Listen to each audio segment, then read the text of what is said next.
lived in 18 states and 5 countries through my military and government service. And through it all, I've always found my way to an Anglican or Episcopal church.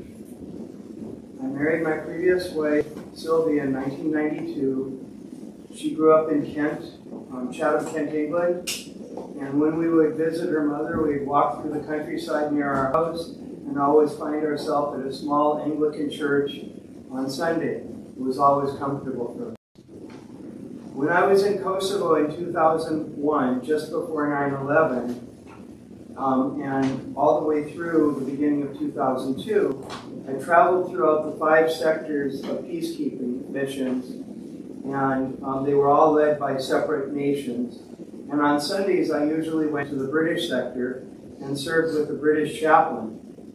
And when he was traveling, I sometimes would lead morning prayer. And I keep in my Book of Common Prayer this January 13, 2002 program from Camp Bonsteel in the American sector as a reminder of my spiritual connection, that no matter where I am, I'm always in the place of God. And I'm always trying to be careful as I do that. I've been a member of St. John since 2004, and some of you, Sylvia passed away in 2006. St. John's, my community, was there for me. I always felt the ability to reach out to our priest and Tyler as a partner in my well-being. I remember with the yellow, you see the single yellow road up here, November 24th. And in 2012, some of you attended to Chloe, who's working in the other room with our children, and we gave our vows both in English and Thai in this very space. So I can't think of a single place that has so much to me as this historic church and all of you, my church community.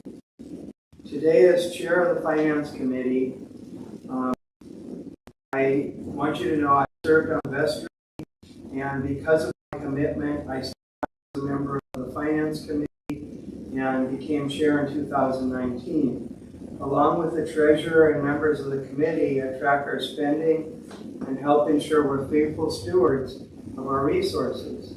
Before I was on the vestry and directly engaged with church finances, I didn't understand how important it was to give and to pledge and to ensure that that actually has a significant part in the health of what we do and how we act as a church body.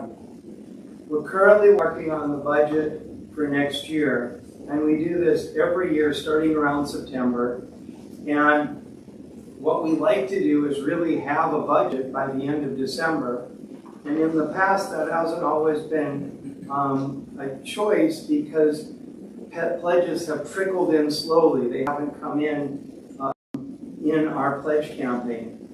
Well, the work and funds that we dedicate to staff salaries, historic church, to the facility, to the mission, to evangelism, and to growth, to worship and formation depends on your commitment.